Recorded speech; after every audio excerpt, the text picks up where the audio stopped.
All right, everybody, welcome back to the best hour of their day. Jason here, and I'm here with the one and only long-awaited Chuck Carswell. For those of you who may not know who Chuck Carswell is, you probably maybe been CrossFitting for about maybe 24 hours. If you've been CrossFitting for longer than 24 hours and you don't know who Chuck Carswell is, we need to talk. But thanks for coming on the show, man. Hey, it's a pleasure, man. I've heard you guys are doing great things, and I'm surprised that you called and asked. Oh, you were like the first person on the list, brother. We're like, we need Chuck. If we just stopped at Chuck, we'd be set. So you must have had a bunch of people say they didn't want to come if I was first on the list. Tons of people turned us down. Dave turned us down, obviously. We're like, oh, I guess we'll go to Chuck. Yeah, it's good to be with you, man. No doubt. Yeah, it's fun. And obviously you and I have been friends for a long time, worked on seminar staff. But, obviously you've been working on seminar staff for 11. Yeah. 2008 I started, and so this is 2019. So you're talking about 11 years. 11 years, a long time. And then we were talking about this before we came on, but you're coming up, you're edging onto 500 seminars. I believe, according to the numbers, I am 3 away, 497 seminars. Absolutely insane. And you're going to do 498 this weekend, and you're going to Germany. Yep, I'm going to Germany this weekend, and so within the next probably by the time this thing airs, it'll probably be 500. Yeah, that's so awesome. Yeah. Cool. I mean, we're just going to dive right in it. I don't think we need to talk, about who Chuck Carswell. I think pretty much most people know, but I don't think a lot of people know what your background is. I think a lot of people see you, and you've been so entrenched in the CrossFit community. It's like Chuck was the flow of my level 1, but I don't know a lot of people know your background. Can you tell us a little bit about that? Yeah, I mean, I'm born and raised in Atlanta, Georgia. Moved to Marietta when I was 10. Went to high school here. Went to the University of Georgia. Played a little football. Had a little extent beyond college. After that, I got into some public housing work, nonprofit work, and then went into the mortgage business. Did a little bit of that, and then got introduced to training. Went to a company and worked with them for small group personal training. And then in 2006, got introduced to the CrossFit, went to my first level 1 in 2007. And 2008 did 2 more and started working for CrossFit in 2008. Yeah. What was the first company you worked for? The very first one, I had my own personal training studio, not my studio, but I had a personal training business where I ran around Metro Atlanta with equipment in the back of my car. Nice. That was the first deal. And Nice. Talk about madness. Good experience though. One-on-one personal training in homes and lugging equipment, destroyed a couple cars and probably ran over a couple folks trying to make it happen too. So yeah, it was madness. Yeah. Oh, that's great. And then you and I have talked about this before, and I'm curious about it because I do think I kind of see this in the way you run seminars and stuff. But what was the nonprofit work that you did? So it started in Miami, Florida. I was there for public housing work. We did at one of the community centers there. We were responsible for a birthday club and a little bit of training for like job training, that sort of thing. And then I left Miami in '99, came to Georgia, and was hoping to get out of that work and try to make some money for my family. And an opportunity came up here in Georgia. And so I got right back into it at Bankhead Courts Community Center. And so, public housing with all of the responsibilities that go with after school tutorial, tutoring, all that stuff. So, yeah, I think that's when anytime I've sat down and talked to you, and the more and more I get to know you, the more and more that makes sense to me. The more and more that comes out when you teach seminars, and I've always thought that was really cool. But I tell everybody, I think everybody should work nonprofit for some duration. Yeah. I think there's a level of experience and compassion that you develop for people. I think that is rare to get in any other way. So, yeah, nonprofit is really, really tough, and I think I learned a lot about this when I worked nonprofit, but if you lack empathy and that's something you want to try to start to develop, nonprofit is an excellent way to kind of cut your teeth in the world of empathy. Yeah, it will give you an instant get it factor. So. Okay, cool. So then you start CrossFit, so you start CrossFit in 2006 and did your first seminar in 2007? Correct. I went to Jupiter, Florida, when Coach Glassman was still traveling and doing seminars. Nicole Carroll was there, Annie Sakamoto, Brendan Gilliam, Tony Budding, like all the old school folks were there. Okay. Yeah, for sure. Those are my OGs. People think, because I've been around for a good bit, people think I'm an OG. No. There's an OG level way before me. So, yeah. And so I took mine in 2008.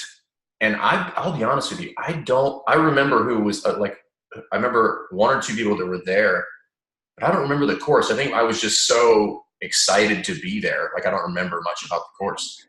Yeah. And mine was very similar. It's like, I look left, look right. It's like everybody I saw on the internet were the people that were instructing and teaching the course. And so for the first hour, I don't think I heard a single solitary word. I was just so enamored with the folks that were there. Yeah. Yeah. It's a classic experience, I think, for most. So.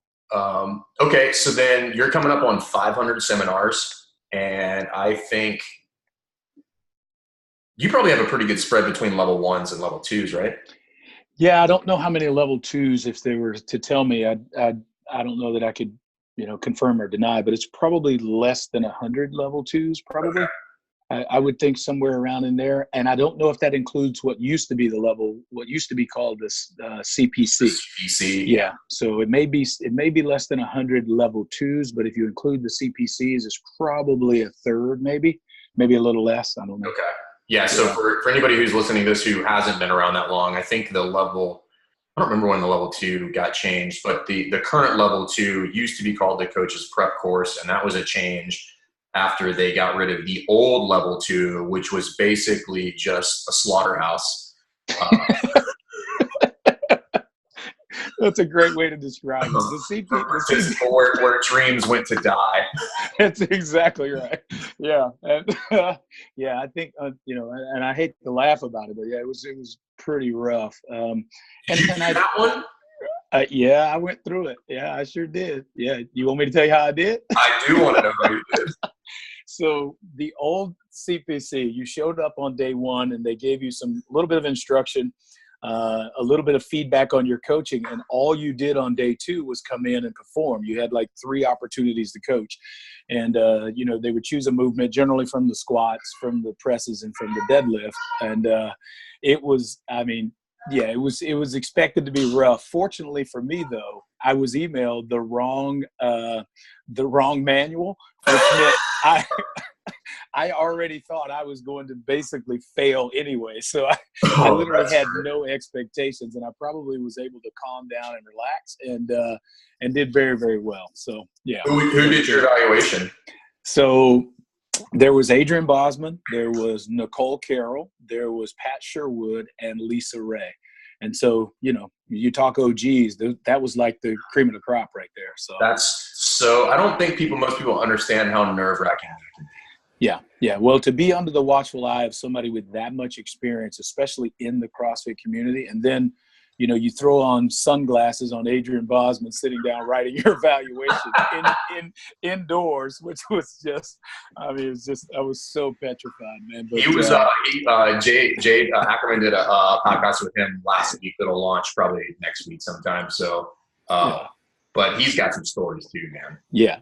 He can tell you some stories of things that went well and some stories that probably didn't go well. But yeah, so going back to the slaughterhouse, we were running about a 35% pass rate at that course, and some adjustments just needed to be made. And classic Coach Glassman, he listened to the community and it's like, you got to help us. And so we changed the format a little bit and obviously made it to level 2 now, and I don't know that it's any better, but at least it seems like it is. So the impression that I get, and I never actually did the old level 2, but I'm very familiar with it, is that the evaluations haven't changed, just a little bit of the delivery of the feedback and how we kind of instead of just throwing people in the deep end, we kind of wade out first and we'll slowly get them prepared to do that. But before it was just, hey, you can either swim or you're drown right here in front of everybody. Yeah. Yeah. Yeah. I think the process, it's a perfect description. You kind of wade your way into the water. So it starts off with a couple of drills and then finally works its way up to you teaching. And that's, I think, probably the best thing about it now is that we don't just throw you into the deep end. I think it was good in the very beginning, but I think many people came to that course just trying to figure out what to do to pass the test and not really try to develop their skill set. And if that's the approach you're going to take, it's like you may try to say all the right things, but if we get you in a situation that creates some spontaneity or something like that, you don't have the skill set to be able to make it happen. And I think that above everything else is what should be learned from any course that you go to. So. No, I agree. So that's actually like a great segue, because I think, people look up to you and a lot of the guys that have, and the ladies that have been around for a long time. And it's hard for some, even myself sometimes, to think that person started just like everybody else. Like, you were not a good coach at one time. You didn't really know much about CrossFit or training people, but people only see Chuck Carswell with 497 seminars. So that's really hard for people to wrap their brain around. Can you talk a little bit about, like, what was that process for you when you started, and how did you go about trying to better yourself as a coach? Like, did you seek people out? What were you doing to develop yourself? Yeah. So the very first thing I got to tell you is, before I ever got on staff, Coach Glassman, as the director of the program, essentially almost fired me on my internship. I mean, that's what a lot of people don't know, is that I was teaching the air squat at the Federal Law Enforcement Training Center. And I was, 20 minutes into the squat, and he's watching from over on the side, talking with some of the leadership from the law enforcement center.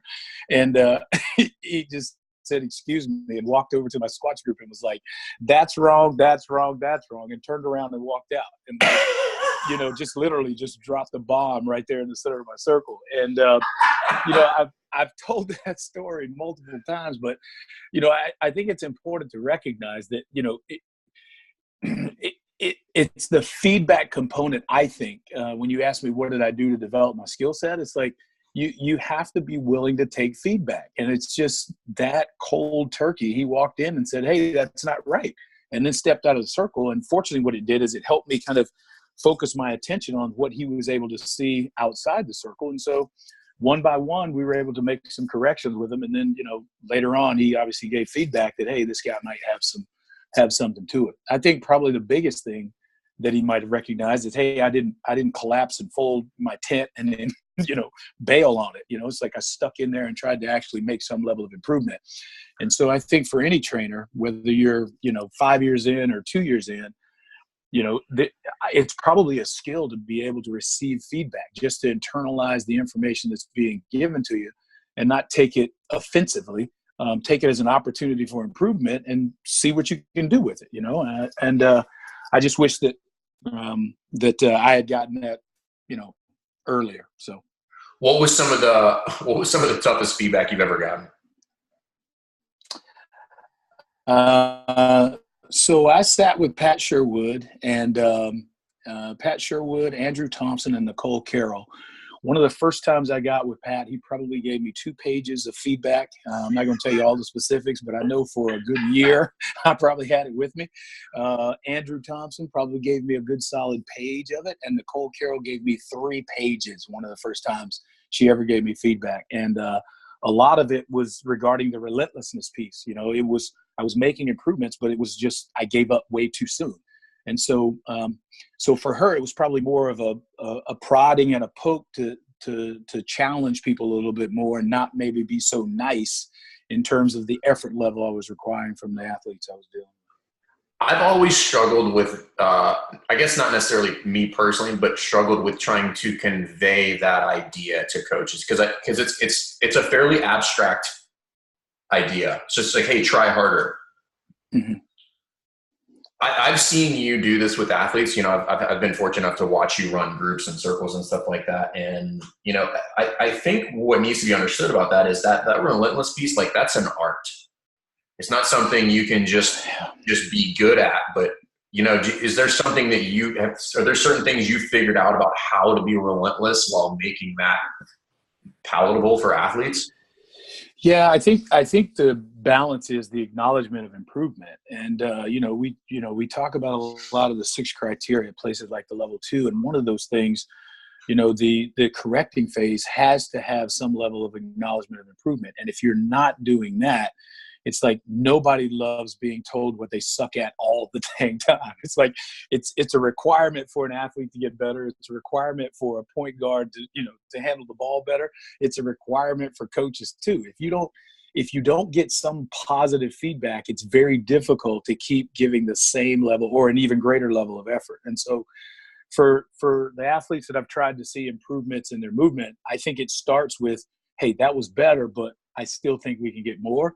And it's like that kind of pat on the back initially is kind of motivating, but at the same time, it allows the trainer an opportunity to continue to press them for better effort and better movement, So No, I agree. That was something that I was not very good at first. It was just head on, yeah, with the athlete. And I kind of figured out that it's a little bit better to flank people. And I've had this, and you probably had this before. I mean, I've had multiple seminars with either like a professional athlete in some other sport who, they just have that look of they're just resistant. Like before anything's happened, they're just resistant. And I've always found it manageable if I can give them some sort of pat on the back first. Yeah. And once I learned that, it was like, okay, let me ease my way into telling you that your squat is awful. We'll get there, but I got to give you something first before that.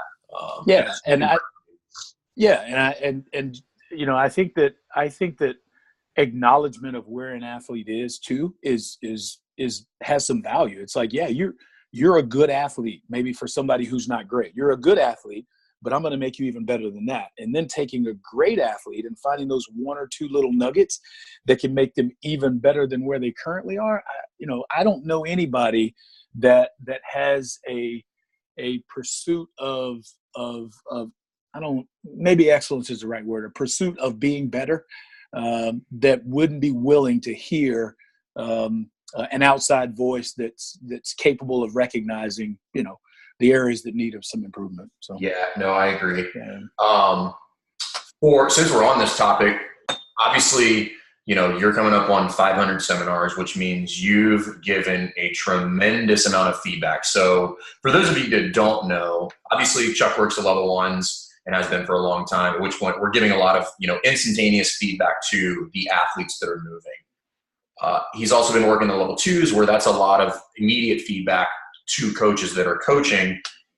But I don't think a lot of people know the level of feedback that you've been involved in with regard to your peers and the red shirts on staff. I mean, that feedback loop is endless. So if you could give somebody who's a new coach who is starting to try to develop their staff, because that's tough. You start a gym, you're trying to give people feedback on their coaching in order to make them better.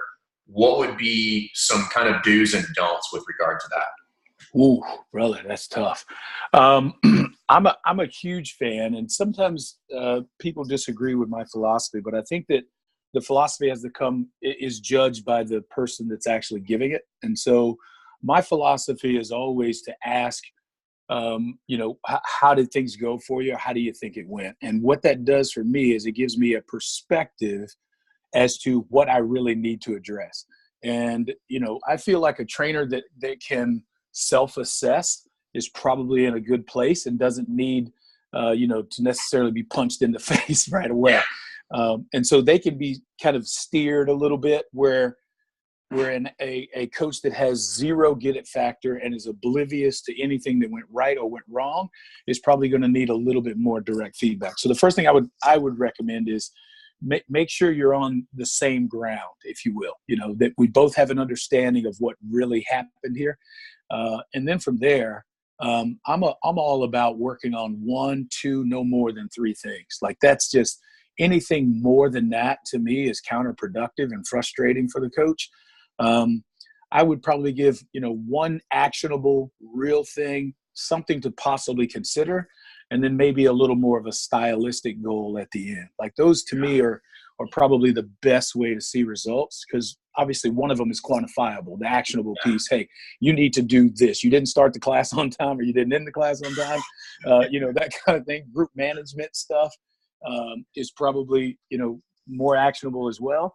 Where the delivery, the personal, not personal, but the public speaking aspect might be, you could say this slightly different. To me, those are the avenues to generally go down with someone. Start small and then check back in to make sure that they're actually happening. I used to be, and I think it's just because we all like, I started under Pat and then with Jomo, obviously, and then that was feedback that I got when I first started. It was like, here's the book of things that you jacked up in 6 minutes. And I used to do that to our coaches too. And it was just too much. So, and I've just started doing what you just mentioned recently, like in the level 2s, is just so that exactly for the reasons that you said, where I just ask them what they think. And I'll just ask them really quickly, okay, give the group a real quick evaluation on that, and tell me what you think. And more often than not, they're right. Sure. Yeah. So then I can immediately go in and elaborate on that and give them a couple nuggets. And what it's allowed me to do is really give some targeted 1 to 2 pieces of information that will, because that's the hardest part about giving feedback to coaches, is like figuring out, like, how do I meet this coach where they're at? Otherwise you could give them the book and it's going to be counterproductive. Sure. Yeah. I think it's a skill, and I will tell you, I probably screwed it up in the beginning, without question. But with anything, if you practice and take the honest assessment, there's a chance of you being able to develop. And I think that that process is ongoing. And I can tell you, even more recently than not, I've blown it a couple of times where I've not checked in with somebody and asked them how they thought they did, and it didn't go well. The other thing that does to me, the checking in, is it allows you the opportunity to maybe motivate and encourage the coach where things did go well, but they don't think they did. It's like, no, that was exactly what you should have done. The skill set that you displayed right there. Yeah, man. It's like, no, I totally disagree with your assessment that you actually crushed that part. And then what it does is it opens the door for me to really discuss the pieces that I kind of want to get across. So yeah. That's really cool. There's I don't remember where I got this from, but I think it might have been from like a relationship or marriage book that somebody gave me a while back. But I'll try to, this takes a lot of practice and it takes a lot of forethought beforehand. Try to avoid using the word you during the feedback. And it sounds kind of easy. It's incredibly difficult because what happens is you really have to reevaluate the way you phrase things. And I found that it inherently kind of starts to help you develop some empathy, because once you remove the term you, it's not a you versus me. Now it's an us or we, and you have to start replacing those terms, and then people are more open to the feedback. But I think I didn't realize how much I used the term you when I was giving feedback. And it was just, it's almost like you're verbally pointing your finger, or you're poking at your chest, and trying to remove that can be really effective. And it makes it less personal is what I found. It makes it more professional. Yeah. If you could, whatever it takes for it not to become personal is to me the benefit of the entire experience. So yeah, that's a good one. I might have to steal that one from you. It's tough. It's anytime that's been the goal when I set out to give feedback. I actually have to sit down and really think about the feedback before. I can't just give it off the cuff. Yeah. It's really difficult. Yeah. Okay. So the other thing I wanted to ask you is, what are some of and you can pick whichever course you want, level 1, level 2, but you also do a lot of the masters. What are some of the biggest mistakes that you see from new coaches that come in and want to get into coaching? Lack of mastery of just the fundamental basics. That is probably one of the most, the biggest mistakes I see is that people, sometimes the coaches think that they already know and they're ready to get to the more sexy stuff. And I think that, probably Coach Glassman's I know he's written an article on that part. The novice's curse is to try to get to the more sexy stuff. And I think that, in the early days of CrossFit, when I first started, I was afraid to teach some of the more complex movements just because I didn't know and knew that I didn't know. And so I think that rush to hurry up and be great is probably one of the biggest traps, not only for an athlete, but for coaches. And you just have to grind and go through the process, man. You got to know that you suck probably at the beginning, and you can develop your skill set. I think that's probably one of the biggest. The other one is the flip side of that, is that there are some that recognize they don't know, but are afraid to try because they don't know. And so, I can't demonstrate a muscle up. I don't have a body weight snatch, and so I can't coach the snatch. Well, it's like, that's not really the purpose of this thing. Steve Kerr, who coaches the Golden State Warriors, doesn't dunk basketballs anymore. He doesn't do any of that stuff. He actually coaches athletes that know how to do that. And so I don't know. I feel like that's probably the second one. The third one is kind of in line with what we just talked about. People just are not willing to get feedback. And it's like, you cannot progress if you don't know how you're doing. And it takes an honest assessment to be able to make that happen. And your clients will give you an assessment, but their assessment is probably somewhat biased as well, Yeah, I would agree. I've been trying to really figure out why that's the case. Because I've offered people to come to my gym. Anybody that ever asks, I tell them yes. Yeah, show up to the gym. I'm more than happy to give you feedback. And I don't know if it's an ego thing, but I was probably fortunate in the sense that I got feedback whether I liked it or not growing up. So feedback was just something that happened, and to me was always normal. It was one of those things where if you suck, somebody's going to tell you, and if you're crushing it, somebody's going to tell you. And I think people are just afraid to hear that you're not so great at that. Yeah. But that's, to me, your sports background with basketball and everything else you've done, mine with football, it probably, if it didn't start with our family, it probably started in the sport. And generally speaking, if you were able to take that kind of feedback from a coach, you probably know how to take it, but you've just had a few years away from taking it. And so it might take some getting used to all over again, So. Yeah, it's a tough one. And it's because, for some people it's devastating. Yeah, it can cause you to want to just pack up and take my ball and go home. Yeah. I don't want to play this game no more. This is fun. Well, so that actually, I think that kind of goes into another thing that I kind of wanted to talk to you about. And like, what I've always felt with you, particularly in your level ones, is there's a real sense of community in that level one. And I know you don't necessarily have an affiliate anymore, but you're back in the box, right? Yeah. I go to an affiliate, CrossFit Paragon, around about 20, 25 minutes, 30 minutes from the house. Okay. And then have you always just been a community type guy, or is that something you've worked on as you've? I wish I could tell you I've worked on it and I wasn't in the beginning, but I probably was, and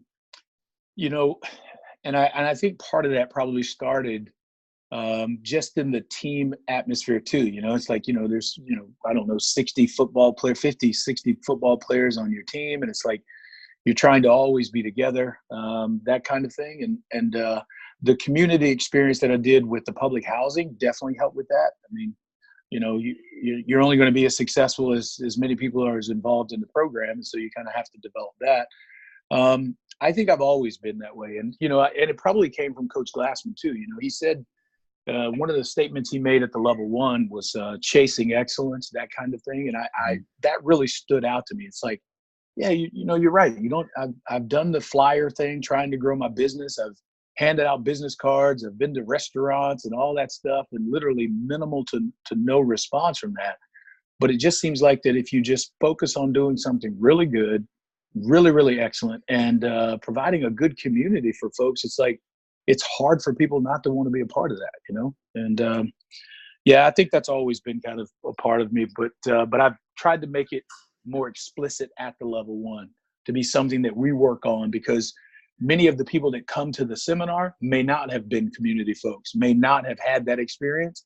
And so for 2 days, we get a chance to really kind of hone in on and hopefully give them, if not what they've experienced at a box, what they hope to experience from the community going forward. Yeah. I don't know if you know this, but we call it Chuck Church. Yeah, sometimes we'll just be sitting in the back and somebody will walk back over to the restroom and like, what's Chuck talking about? I don't know, but it's really good.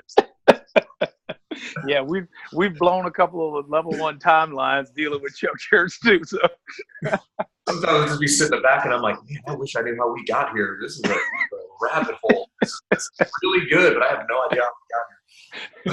But those are things I've always appreciated about it, and I think are what actually make the level 1 a special experience for a lot of people. Yeah, it's we obviously have an agenda to meet, and the directors of training have done a really good job honing that in, and Coach Glassman's probably because of his Q&As have wrecked enough level 1s. But like you said, it's like those are the moments that when I think back about my level 1 and the lectures that were given and all that stuff, really what I remember is Q&A and Coach Glassman just talking and the way he can dropping an F-bomb here or there, and it's like, dude, this dude is so real, and all he's doing is just talking to us. It's like, man. So yeah, we seem to get a little bit of feedback for that, and people seem to like it. And now that we've got it to a science to where we can make the timeline too, it's a good thing. So yeah, it's always fun to just kind of sit back and enjoy that for a little bit. But I want to go back to something you mentioned earlier, and okay. It's about that chasing excellence. So obviously you've been a judge at the CrossFit Games for how long? Gosh, man, since 2009. Yeah, so 10 years. 10 years, okay. So obviously you don't get there without, and mostly you do the teams at this point. Yeah, so Todd Whitman and I are head judges there. He pushes me out in front and lets me do all of the announcements to the teams as far as the standards and all that. He manages the judges and placements and all that stuff, and basically lets me do what I do. So, yeah. So obviously you don't get to that point without being able to see movement pretty well. Mm-hmm. You obviously can't judge movement that you can't see. And I don't know if enough athletes really put enough emphasis on working on this skill set of seeing movement. I think a lot of people just think that if I just look at this enough times, it'll somehow come to me, which is, we both know is not the case. I can stare at that all day, but if I'm not intentional about what I'm looking at, like, what did that look like for you? Like, obviously nobody sees well when they first start. Like, how did you start to develop that coach's eye where you can start to, almost like hear a bad squat and don't necessarily see it? Well, I don't know that I'm at that level yet, but here's what I'll tell you. Clearly defined standards help you be able to see. And, when we first started, I think it was Adrian Bosman that was, from the very beginning, was the guy that was out front. Dave did a lot. Dave Castro did a lot of expectation standards and what we want to see in the beginning, because it just wasn't quite as well-oiled a machine. But I think clearly defined expectations help that. And then as a coach or a judge looking at movement, you got to pick one or two things to look at. You can't be trying to see everything. It's like, hip crease below the knee and then standing all the way up. Try not to see anything else in between. Did they make it to the bottom? Did they make it to the top? And if you start doing that and you see enough repetitions with that kind of scrutiny, it gets a little bit easier. But I tell you, some of the movements happen so fast, things like snatches, double unders and all that, like literally kind of moving the world left and right just so you can focus on that 1, 2, or 3 things is the only way you're going to be successful. And I can tell you multiple times where at the games, the crowd would get so freaking loud, and I was standing down there trying to count and to communicate with the athlete. And it's like, I don't know if anybody can hear me. I can't hear myself think. And oh crap, this athlete's in first place, and if I screw this up, they're not going to be, That happened to me last year in the final heat with Josh Bridges when he was doing it. He had the yoke, and he flew through the pegboard and the thrusters, and he got to the yoke, and I was judging him, and I was like, oh, he's going to crush this time. So I was just, at this point, all he's doing is a yoke carry. So I'm not saying I'm paying less attention, but I'm just making sure he's covering the distance. But then it gets to the point where the yoke gets heavier, and I start looking at my watch, and I was like, I don't know if he's going to make it. And then I almost shit my pants because I was like, do I have the distance count right? Because from a judge, I was like, he had like 6 minutes to do it. I was like, there's no way he's not going to finish. Sure. And then I was freaking out because I was like, oh my God, if I get this wrong, I'm in deep shit. And so yeah, that ability to kind of go full tunnel vision is super valuable as a coach. But for somebody who is new to that, who's in the affiliate, is there any suggestions or kind of tips that you could give them that kind of help them do that? Yeah. The first tip I would give you is put eyes on as much movement as you possibly can before intensity shows up. And really, like, the warm-up time, whether it's general warm-up or specific warm-up, is your opportunity to be able to make that happen, because you have no real pressure there. The clock hasn't been 3, 2, 1, go, and the athlete's moving. You have, a couple of reps, some time. You can move yourself around, and you can see how the athletes are going to move before intensity starts. So once you start the watch, you have a reference point that you can lean against from before that should help you, be able to assess the movement. But without that attention to detail in the warm up, yeah, bro, it doesn't matter how many reps you see at speed, you're not going to be able to, to make a correct assessment. And I think that's one of the things, and obviously you've been doing this longer than I have, but that's why we harp the warm up and the lesson plan so much to coaches. It's almost like cheating. Yeah. Yeah, that's honestly what it is. I mean, like, for the coach, that's a perfect description. You are really cheating and getting kind of a sneak peek at the test before you actually put out the exam, and that's really, to me, one of the things that I could not do without as a beginner coach. There was no way I could have been successful if I didn't see how people move prior to them moving at speed. That was just there's no way to make that happen. No, it's just so hard. Eventually, I think it does get, I don't want to say easy, but it definitely gets a lot easier to see it. Like once you have reps on your eyes. But at first, I mean, it's almost like unfathomable to think that one day you'd be able to see multiple things at the same time. Yeah. On multiple athletes. Yeah. Yeah. But like you said, it's no different from learning how to drive. Like the first day, it seems like, I can't even keep the car on the road. Like, it just zigzags back and forth. And then the next thing you know, depending on who you are, I mean, you got text message, you got Siri going, the radio going, and 2 kids in the back. It's like you have a better skill set. It doesn't make it perfect, but clearly it's a better skill set. Yeah. What's the craziest story you have from the games that you can tell on this podcast? The craziest story from the games. Besides me getting cursed out multiple times. I think that happens to almost everybody who shows.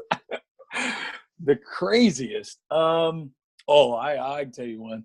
It was the first year, and hopefully I won't get in trouble for this, but I think there's probably a video out there somewhere to corroborate it. I was, so as you said earlier, Todd Woodman and I are head judges of the games, and one of the first years we had Big Bob out there. I was so concerned that the teams weren't going to make it back with Big Bob that, I wasn't sure how we were going to do it. And so we had multiple volunteers. Dave gave us a time frame window, classic, Dave Castro, hey, you got to get it done, and here's the window. And I was like, all right, well, so we got multiple bodies, had more bodies than I thought we needed. 3, 2, 1, go. They start pushing the bobs, and it didn't go well. So they had to go down and back, I believe. And they made it down to a certain distance, and all of a sudden, you can see the time. I'm watching my watch. You can see the timeline coming. Oh, shit, we're not going to make it. We're not just start sweating. Yeah. So I got on my radio. I told Todd Woodman, I said, Todd, we're not going to make it, brother. We're not going to make it. Get more bodies. And so we had people that had no business being out on the field that weren't a part of it at all. It was like, call folks from the stands. And so, and, of course, Dave is doing the same thing, like, that he always does. It's like, God damn it, Chuck. What? I mean, I was like, I told you I needed more time. He didn't give a damn. He's like, I wanted this shit done. And so it was, that's probably one of the craziest. But, I wish people could see, like particularly now people see the games. And it's just this, it looks like this well orchestrated machine.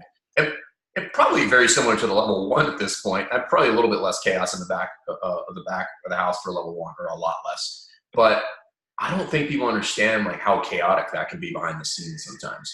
Yeah, and I think that, obviously part of the reason that Dave probably keeps some of the same people in, in the same role is because they kind of understand the expectations. Like, hey, we have a very high standard, and if you're the kind that's going to crack under pressure, this is not for you. If you're the kind that can't take feedback given well, and sometimes given in the heat of the moment, you can't do this thing. And no hard feelings, just move on to something else. But yeah, it can be really chaotic. The good thing is, though, he's honed that thing so well with rehearsal and the caliber of people that have, like you said, for the movements, just reps and reps and reps under their belt, that now it looks like a well-oiled machine. And right up until sometimes the last minute, they can make quick adjustments, and the crew that's on the floor has no problem being able to adapt. Whereas 2007, 8, or 9, it might have been, the world might have imploded.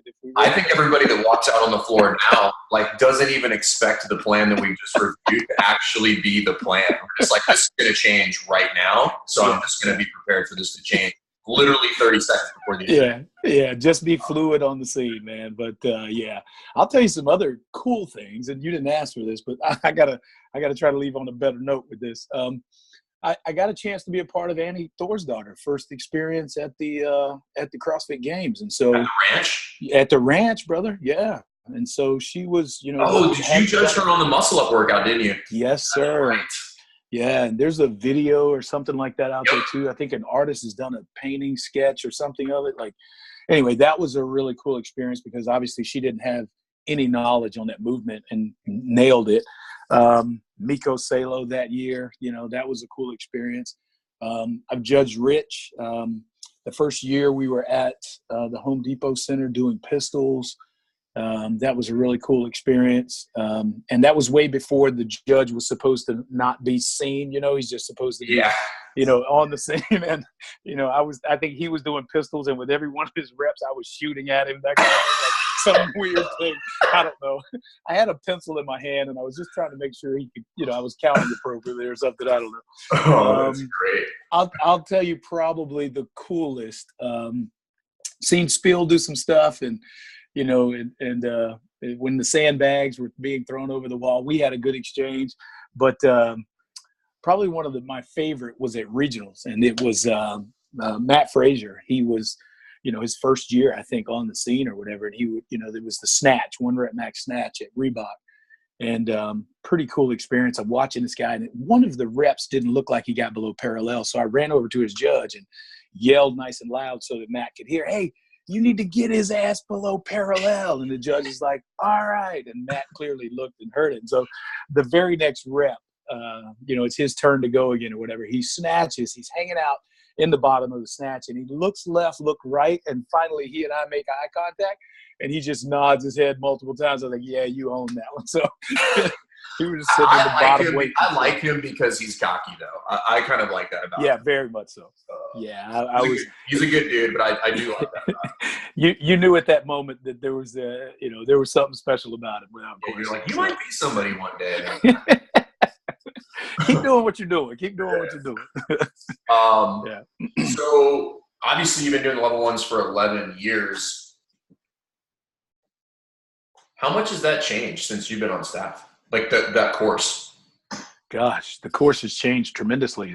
From just a structure and order of how we do things to the refinement of the lectures. In the beginning, there were some points of performance and things we had to talk about in movement, but there was very little that was required. I mean, you just gave the lecture and tried to give it as close to what Coach Glassman did as you could. And then, over the years, there became these specific statements that occasionally had to be said per lecture, and we called it the bolded material. Like, it was literally in our manuals. Like, we have a manual now. We show up in seminar, and like literally, you have stuff that you need to say. And but even inside of that, because we give constant feedback, the flow masters still sit in the back of the room and give feedback. And occasionally when a flow master is leading or giving the lectures, some of the more senior trainers like yourself can be giving feedback to the flow, like, hey, this was really good, but there's some other pieces that need to change. So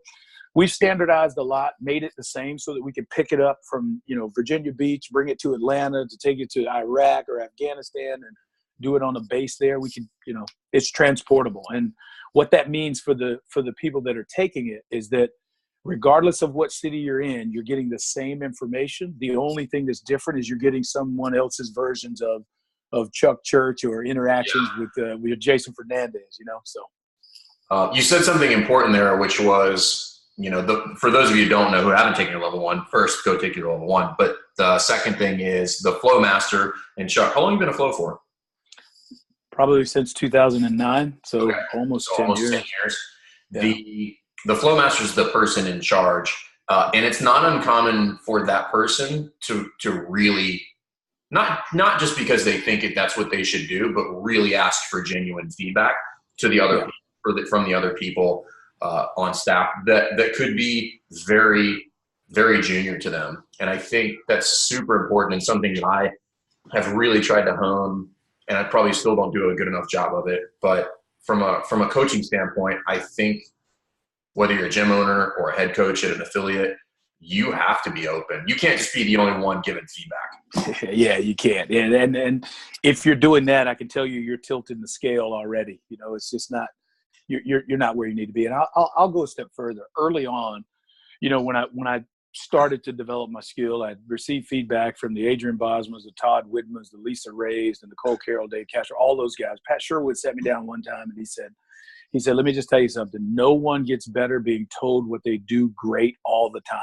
And it was like, that was my window now to start, okay, great. Yeah, applaud Chuck. He did a great job. But now let's talk about how this thing could be a little bit better. And if you're a coach who can't take feedback, I think Chris Spieler said it best, is quite frankly, you suck. We already know you suck, So. Yeah, and that's always been something that even as you get more senior, me personally, like I will, and it just goes to show the professionalism and the attention to detail of the people that you work with. I'll come off of a lecture or something like that, and I'll be feeling, let's just say I'll be feeling good about it. I'm like, crushed it. I'm like, best lecture of my life.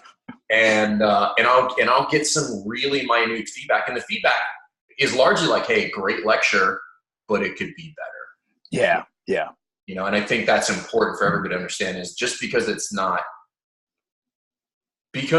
really, really great or it's really, really good doesn't mean there's no room for improvement. Yeah. The ever elusive pursuit of excellence is one of those things that, you'll knock it out of the park sometimes, but you gotta get back up the bat and swing again. Like, you appreciate what you did last time, but if you're still not pursuing excellence on a daily basis in your class or on your lectures, you're going to get stagnant. And you already know, if you're stagnant, you're probably getting passed up by somebody who's actually grinding and trying to pursue it. So. Cool. All right, last thing, brother, I'm going to let you go because I know you're a busy man. You got to get on that plane for Germany. They're waiting on me, brother. Yeah. For those people that are thinking about taking the level 1, level 2, or even revalidating, what would Chuck Carswell's advice? What would you want them to walk away from those courses with? Forget the test. You got your certificate and all that stuff. Like, you got the credential. What do you actually want them to walk away with? Yeah, I probably want them to walk away more with the transfer of culture. Just making sure that you understand the culture of what was originally intended with the program. And the cool thing is like, if you're an affiliate owner, you get a chance to morph that thing into anything that you want, but there's still a core culture of CrossFit that is community-based, that is, it is in the pursuit of really, really good movement, and that has a science-backed program. And I think that you should walk away feeling really good about our program and be confident enough that it could stand against any other program that's out there, because it's rooted and founded in science, and there's a pursuit of mastery of not only your coaching ability, but also of your movement. Yeah. I don't know that there's a better way to end this podcast.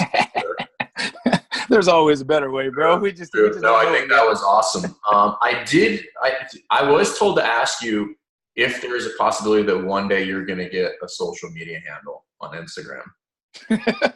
I tell you what, okay. You mentioned that you just started the channel, right? Okay. You get 5,000 downloads.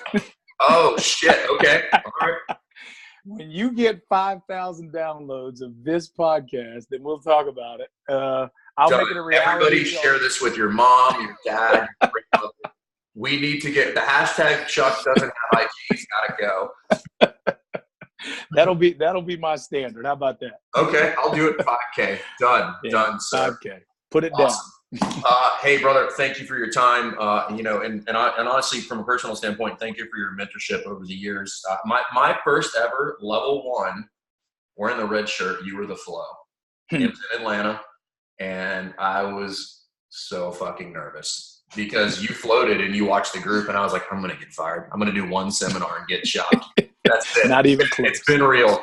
But yeah, thanks for everything over the years, and thanks for everything you've done for the community, and helping to make obviously gyms out there the best hour people's day, man. I think you've been a huge part of the CrossFit community in a major way. So thank you.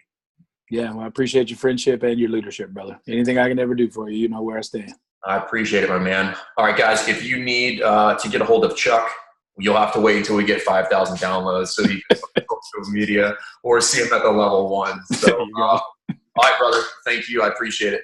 Always a pleasure. Later.